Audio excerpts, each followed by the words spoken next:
conceitos também, principalmente como relacionado à violência, não estou falando só do Bandido da Luz Vermelha, mas que ele joga isso na nossa tela, e talvez alguém que tem um olhar estético de uma cultura cristã, que não problematiza isso, se sente às vezes agredido, ou de certa forma alça, né, o filme dos Ganzerla como um filme pagão, um filme herege, né?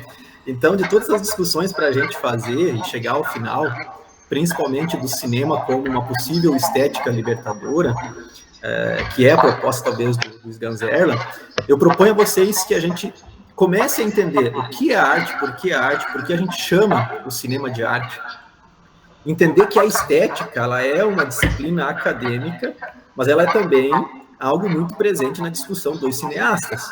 Então ela faz parte não só do mundo acadêmico, mas do fazer cinema, a palavra estética, que no âmbito das teorias, das ciências filosóficas, é a filosofia da arte. Estética é igual a filosofia da arte.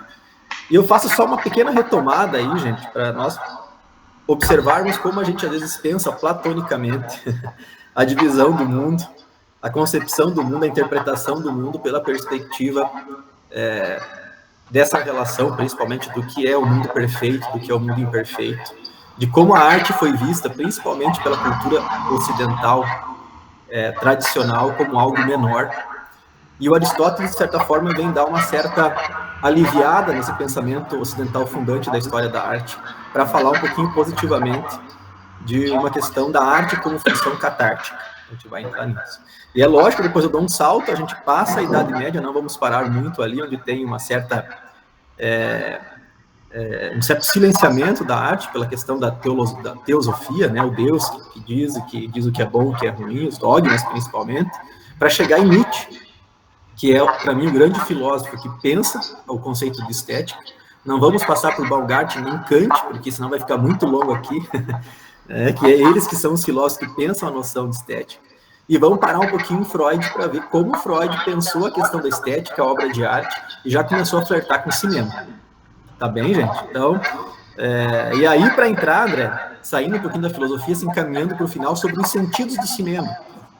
Como que o cinema foi fazendo sentido para a sociedade e o que a sociedade atribuiu de sentido e função para o cinema nascente, então.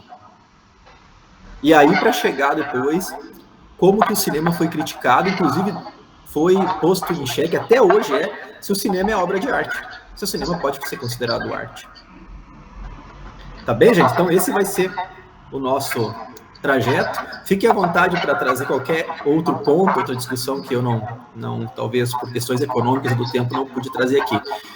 Metodologicamente, depois eu vou pedir para a gente ler um texto, eu compartilhei ali um link, só para a gente não ficar 2 horas só de fala aqui, é um texto de 2 páginas, principalmente para a gente entender esse posicionamento do Nietzsche, porque para mim ele é fundamental para a gente entender o Sganzer.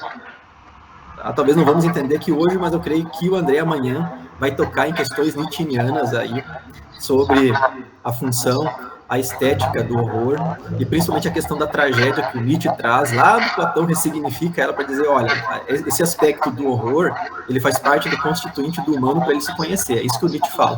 E para mim, o Sganzerla faz muito isso. E aí vamos ler esse texto. Eu preparei um texto de 2 páginas para a gente fazer uma pausa, e talvez aí para eu ouvir um pouco mais todo mundo, se todo mundo pudesse falar um pouco, tá bom? Vamos lá, gente. Eu estava folhando um livro do Eduardo Galeano, deixa eu ver onde é que ele está. Ah, não, acho que eu já guardei, não está aqui não. O livro se chama Bocas do Tempo, onde é um dos principais livros do Eduardo Galeano, que ele fala sobre como nós, seres humanos, nos compreendemos o tempo, fizemos a coisa com a noção de tempo na cabeça, e como, principalmente, a arte é essa brincadeira do tempo. E, principalmente, como que a arte tem uma função em nossa vida, porque ela desloca as nossas noções de tempo, do tempo concreto, o tempo que a gente está vivendo no nosso dia, o tempo do relógio, das 24 horas, o tempo que a gente leva para se deslocar de um lugar para o outro, o tempo real. Do tempo artístico, que é um tempo que ele traz muitas metáforas nesse livro, e uma das metáforas que eu gosto muito é essa que ele traz, com o título, inclusive, A Função da Arte. Eu acho fantástico começar discutindo a arte com o Eduardo Galeano. Vamos trazer um uruguaio para não ocidentalizar tanto a nossa reflexão aí hoje, mas para a gente poder pensar como que a arte nos possibilita, ou às vezes nos exige, um olhar mais amplo, né? Ou exige um olhar mais complexo. Eu vou ler aqui e a gente segue o baile aí. Diego não conhecia o mar. O pai, Santiago Komandloff, levou-o para que descobrisse o mar. Viajaram para o sul. Ele, o mar, estava do outro lado das dunas altas esperando. Quando o menino e o pai enfim alcançaram aquelas alturas de areia, depois de muito caminhar, o mar estava na frente de seus olhos. E foi tanta a imensidão do mar e tanto fulgor que o menino ficou mudo de beleza. E quando finalmente conseguiu falar, tremendo, gaguejando, pediu ao pai: "Me ajuda a olhar." Não sei se vocês conheciam essa poesia de Galeano, não sei se alguém conhecia, já tinha lido, é novo para todo mundo aí, gente? Ninguém conhecia? O Saulo não conhecia, Saulo? Vale a pena ter esse livro, porque ele, para mim, dentro da poesia latino-americana, é um livro que problematiza muito a função da arte. E eu acho que aqui a gente pode fazer uma metáfora sobre o que é arte em comparação a essa metáfora do mar, né? O que vemos, né, essa metáfora, talvez uma pequena metáfora de uma criança, de um sujeito ainda que está formando o seu olhar, está aprendendo a ver o mundo, ver a complexidade do mundo, e que se espanta, né, tem essa noção de espanto.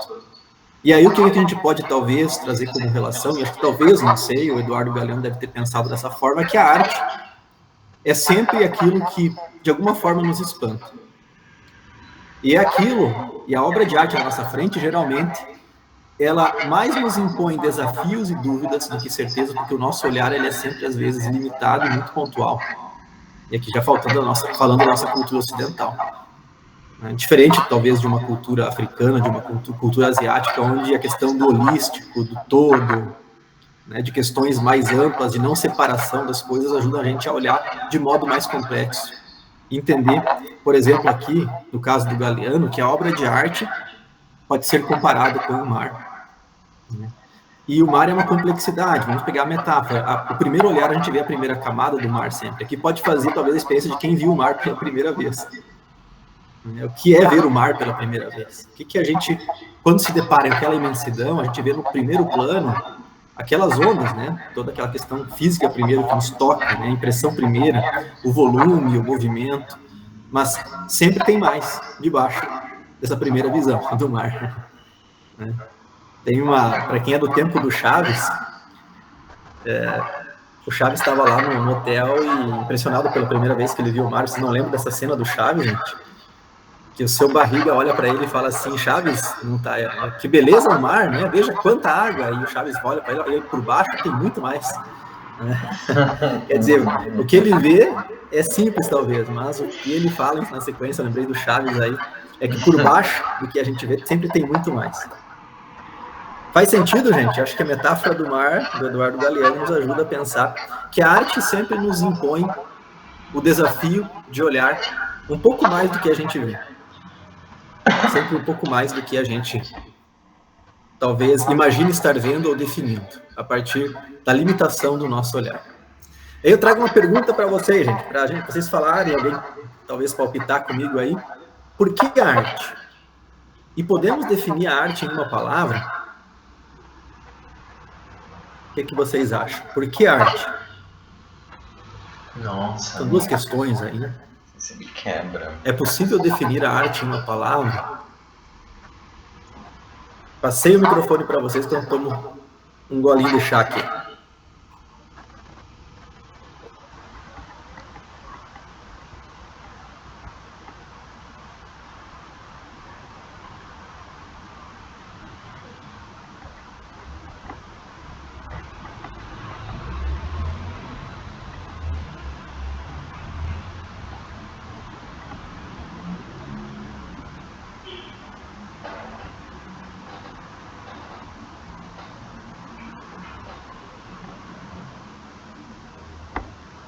Opa, pessoal, acho que tivemos aí uma falha técnica, mas o Joel já deve estar chegando. Opa, eu tive um problema na internet aqui, pessoal. Já vou chegar de volta. Tá me ouvindo?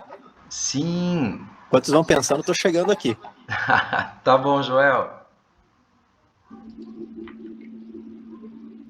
Acho que agora fica esse tipo de reflexão, né, pessoal? Manda ver, André.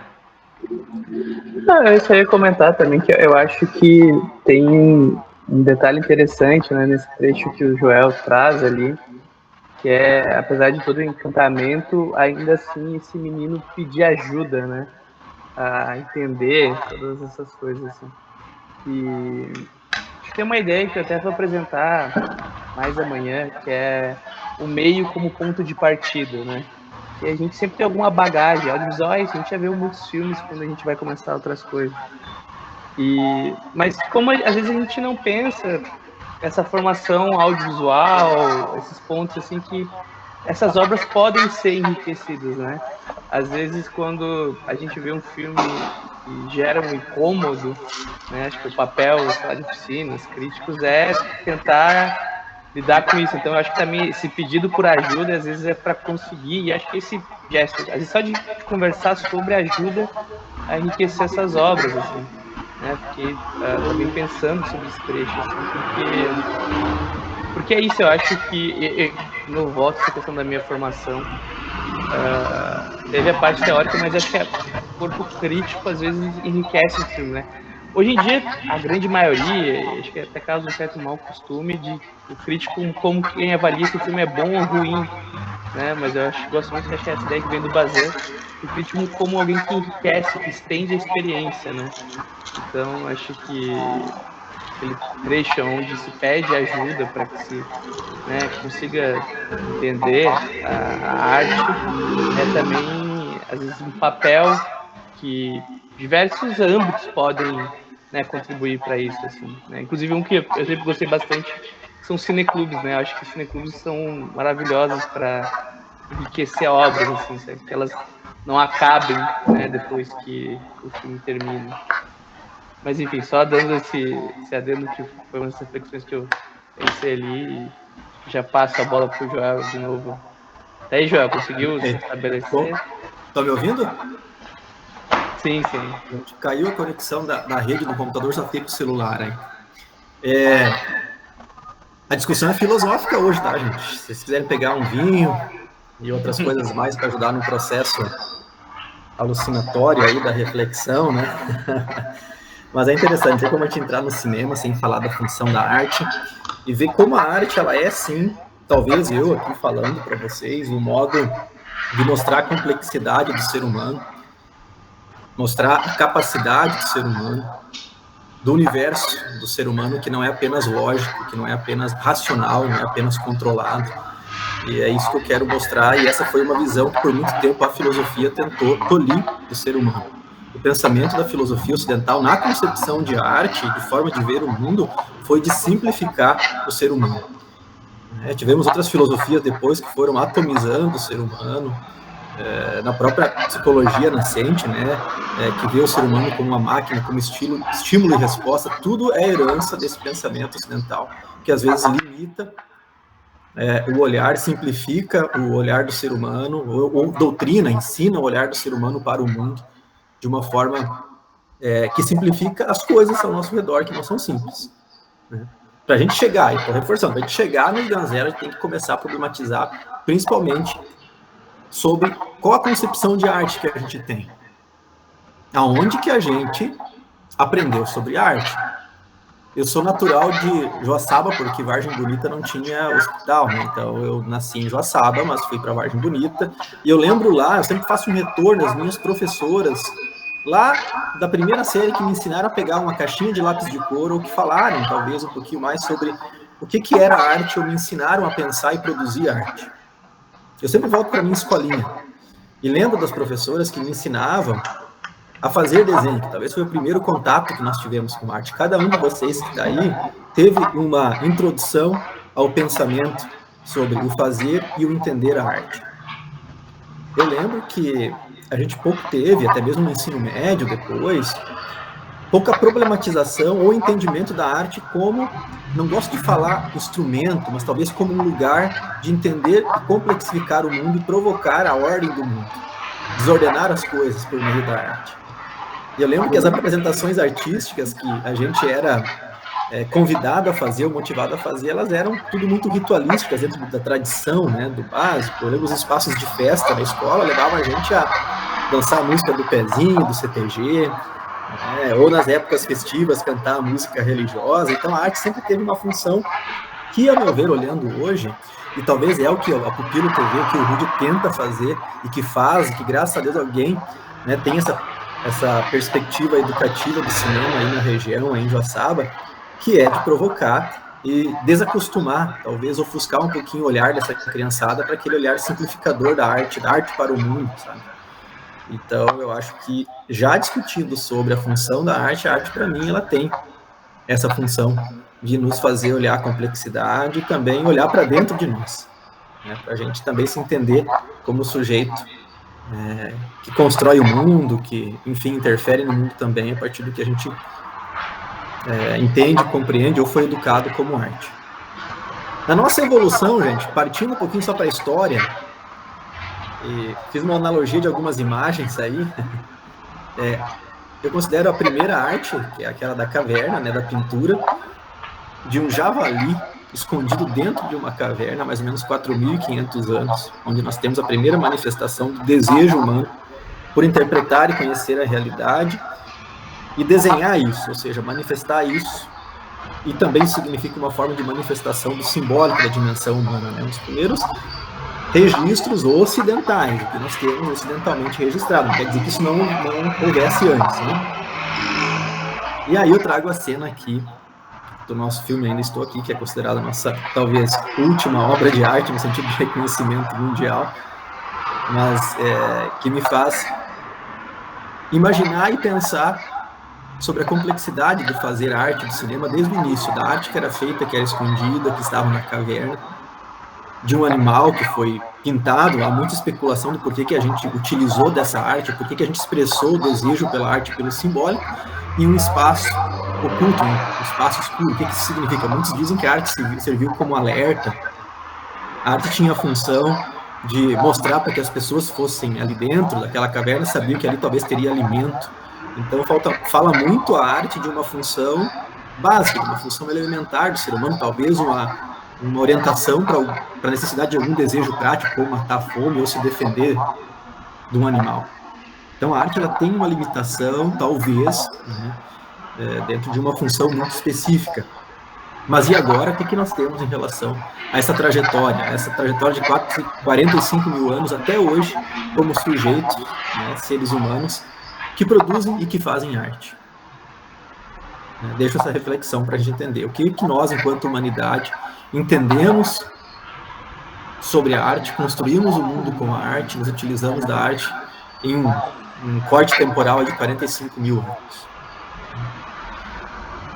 Tudo isso para dizer que não é fácil essa função, gente, de querer falar sobre a estética cinematográfica, querer entender principalmente a última dessas artes ao longo desse recorte de tempo que é o cinema, porque todos os que talvez pensaram ou produziram cinema até aqui de um modo significativo, né, de um modo talvez profissional, científico, acadêmico, de alguma forma, todos eles oscilam em dizer que o cinema é, ao mesmo tempo, uma arte integradora, agregadora, aglutinadora, mas também tem o prefixo des ali, né?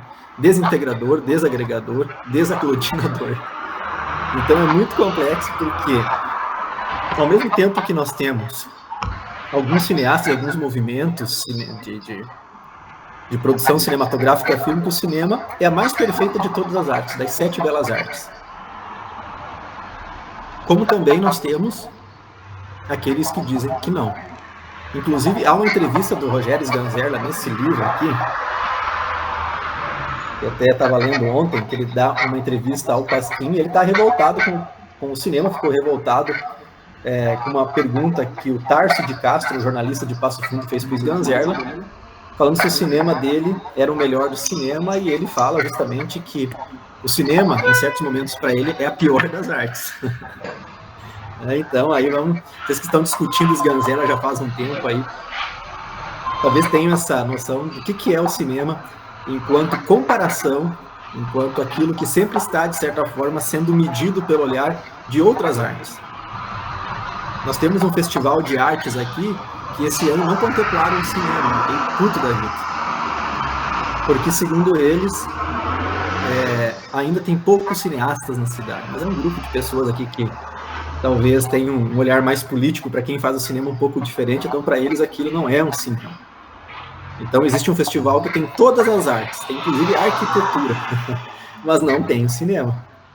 Eu não sei como é aí em Joaçaba, como é essa luta do reconhecimento do cinema. E vocês, como produtores audiovisuais nesse contexto de Joaçaba, onde eu lembro que eu fui na última exibição aí do cinema, do Cine Avenida, acho que o Alex estava também, mas não se houve uma comoção na cidade, porque talvez atribuíam ao cinema uma arte menor, né?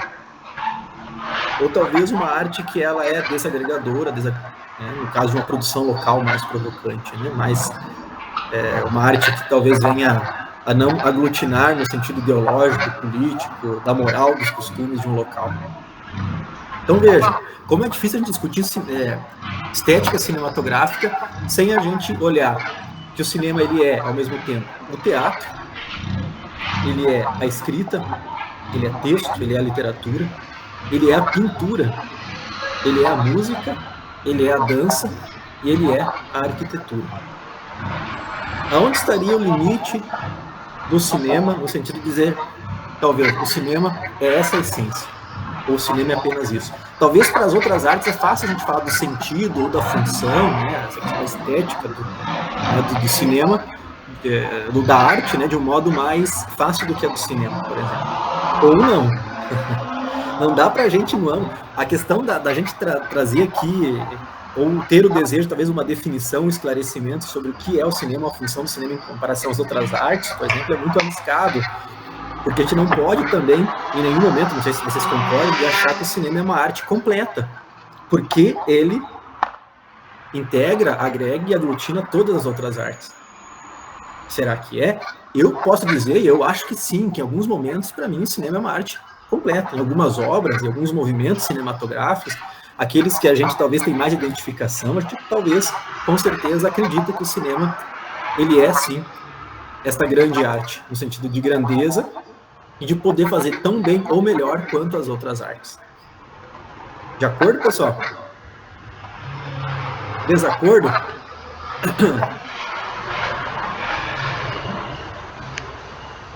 A arquitetura, uma coisa que me chama a atenção, até há pouco tempo eu ficava questionando como que a arquitetura poderia se dizer parte do cinema, constituinte do cinema. Eu trago aqui, né, o Hitchcock, que é alguém que eu acho que trabalha muito, né, pegando um cineasta aqui, o famoso Janela Indiscreta, não sei se vocês já assistiram. Tem um bastidor aqui de construção, né, de toda a construção desse cenário, né? E acho que o André talvez amanhã entre um pouquinho nessa questão da linguagem audiovisual, vai entrar na questão principalmente de elementos que constituem, né, a própria questão do cenário, cenografia, o espaço, o enquadramento. Tudo isso tem muito dessa linguagem, por exemplo, de uma arte que a gente acha distante ou não agregada ao cinema, que é a arquitetura. E como a gente fez rádio e TV, né, e talvez não fizemos cinema, que é um curso situado na área das artes, eu acho que até, não sei, André, mas o cinema, ele bebe muito nessa fonte da arquitetura em alguns momentos, alguma disciplina, mas eu creio que sim, eu acho que dá para a gente colocar a arquitetura também como elemento tão presente como qualquer outra arte dentro do cinema, para ver como o cinema é uma arte complexa de se fazer. É muito difícil, então, portanto, a gente falar de estética cinematográfica sem entender a complexidade do que compõe o cinema, do que é feito o cinema, aonde o cinema chega, condensando todas as outras artes, se apropriando, talvez coisificando, quando falam assim, eu assisti o filme do livro que eu li. Eu acho que talvez o exemplo mais emblemático de como a gente talvez pode entender o cinema como, às vezes, simplificador e limitador das outras artes, quando a gente pega um filme de adaptação literária, por exemplo. Eu não vi quem levantou a mão, só escutei o barulho aqui. Fui eu aqui, o Alex. Joel, só para Vamos lá, Alex. Entrar um pouquinho na conversa, pegando nessa parte da arquitetura, tá? Então, a Aline está aqui na sala também, tá? Ela entrou logo depois, aqui os Aline também. Bom. Só para passar para vocês, assim, em 2019, um pouquinho antes da pandemia, a gente fez um documentário, é o nosso documentário mais próximo da estética dos Ganzerla, todo preto e branco e tal. A gente fez um documentário chamado Feriado na Vila, que é gravado na Vila Cachoeirinha. A gente passou o dia todo de feriado na Vila Cachoeirinha, registrando o dia. E a arquitetura. Só que é uma arquitetura às avessas, né? A arquitetura ao contrário. É a arquitetura de casas caindo, de água que passa por baixo da casa, etc, etc. E, assim, não estou vangloriando por causa disso, mas estou entrando no assunto, como você falou, se a arquitetura teria alguma ligação ou não. Esse documentário ele foi exibido na Câmara de Vereadores de Joaçaba, com presença dos moradores da Cachoeirinha e com a Promotoria Pública de Joaçaba. Sim. E daí ele foi exibido com prefeitura, com vereadores, etc. E hoje existe um processo correndo pela legalização dos terrenos. E o que fez isso, o que levou isso à frente, que era uma discussão de mais de 20 anos, há 50 anos existe a vila, há 20 anos eles discutem alguma coisa, mas foi esse documentário que levou para a promotoria pública, para os vereadores e para a prefeitura, o tema da regularização dos terrenos. E o que impactou foi a questão da arquitetura, porque é a maneira com que eles vivem lá. Então, assim, só quis colocar isso porque foi a arquitetura que colocou isso. O Zé me chamou ali, eu vou te mandar ele, tá, Zé? Eu só vi fragmentos desse filme, Alex. Desculpe? Eu só vi pedaços do filme, você compartilhou algumas fotos da produção, não lembro de ter assistido, Alex. Sim, mas eu compartilho com vocês depois. Mas assim, até, na verdade, tem um pouquinho de inspirações Ganzerla, a gente fez com fotos, com vídeo, preto e branco, sem narrador, trilha sonora original, meio dramática, assim. Mas eu quero dizer que a vila existe há 50 anos, mas ninguém nunca fez nada por isso. Só que quando o documentário saiu, ele virou tema da sessão de Câmara de Vereadores. E hoje o processo corre na promotoria pública, a regularização dos terrenos, porque aí o pessoal viu e disse, nossa, como é difícil a vida lá, mas foi o documentário que levou isso. Então só essa pequena contribuição, sem puxar a brasa para assado, mas entrando nessa questão da arquitetura. Foi a arquitetura que chamou a atenção, mas uma arquitetura improvisada às avessas. Beleza, João? E você considera ali essa estética do filme de vocês, uma estética que se inspira em Ganzerla, né? Você comentou isso, eu não peguei bem no início, foi isso, né, Alex? Sim, sou suspeito para falar, porque a gente trabalhou na produção, eu e a Lina que dirigimos, né? Roteiro e direção, mas a gente trabalhou isso. Trabalhamos com imagens de preto e branco, trabalhamos com trilha original, um músico ele é do Nordeste, mas ele mora em Curitiba. Ele trilhou, a gente editou o filme e ele trilhou assistindo. Ele foi trilhando uma música bem de trilha de cinema mesmo, sabe? Então ele trilhou em cima das imagens. A edição até foi o meu filho que fez, lá em Curitiba, mas assim, preto e branco, sem narração, com música tensa, é o nosso mais parecidinho com esse Ganzerla que a gente conseguiu. Mas a estética dele assim, é ruim da gente, a gente está falando isso porque foi a gente que fez, mas ela é perturbadora no sentido de que a classe política de Joaçaba olhou e falou, não, mas isso aqui não pode existir aqui na cidade. Mas existe, né? E na vida real ela é preta e branca tanto quanto está no filme, né? Simbolicamente falando. Aquele documentário Um Lugar ao Sol, né? É muito interessante, vocês já assistiram aquele documentário Um Lugar ao Sol, que é feito sobre as coberturas de Pernambuco, as pessoas que moram em cobertura, né? Que mostra um pouquinho a arquitetura da cidade, mas que também é um filme de crítica política às classes que talvez não sabem aonde moram, não sabem aonde vivem, no sentido de privilégio, quando olham talvez para essa cidade invisível, né? Ficam assustadas, né? Exatamente, até porque Joaçaba tem título, né? A terceira melhor qualidade de vida do Brasil, a terceira Santa Catarina, a oitava do Brasil. Então a vila chega a ser uma mancha na cidade, né? Eu vi que a Aline escreveu alguma coisa, se a Aline quiser me ajudar aqui no áudio, complementar alguma coisa sobre o impacto que ele causou. Sim. Isso foi exibido em Câmara de Vereadores, então. Na verdade, mudou, né? A partir daquele momento que o vídeo foi passado na Câmara de Vereadores, a gente conseguiu fazer com que as pessoas olhassem para a vila. Inclusive, algumas casas receberam água, que não tinham água até aquele momento, dentro de uma cidade que desconhecia até então esses problemas. Inclusive, a questão de REURB, que vai vir agora. Então, é a arte, de uma forma crítica, diferente, mudando a vida das pessoas, né? Penso eu. Complementando ali, é um orgulho no bom sentido, isso que a Helena falou é verdade, eu não lembrava. Para vocês terem uma ideia, alguns pontos de água que não existiam na cidade, a gente gravou em 2019, em 2020 veio a pandemia, e daí veio aquela questão de higiene e tal, e eles não tinham água, né, para fazer a limpeza e tal. Aí, por causa desse documentário, houve um acordo entre a prefeitura e a CIMAI, no caso, para abrir pontos de água lá nas casas. Questão de higiene, qualidade de vida, etc. Mas foi o doc que fez com que isso acontecesse. Sim. Foi o filme que disparou essa provocação, né? Aí quando você falou da arquitetura, eu lembrei de colocar essa situação. Eu vou passar ele para vocês, vou passar para o Zé também, que chamou isso aí. Beleza, vamos lá.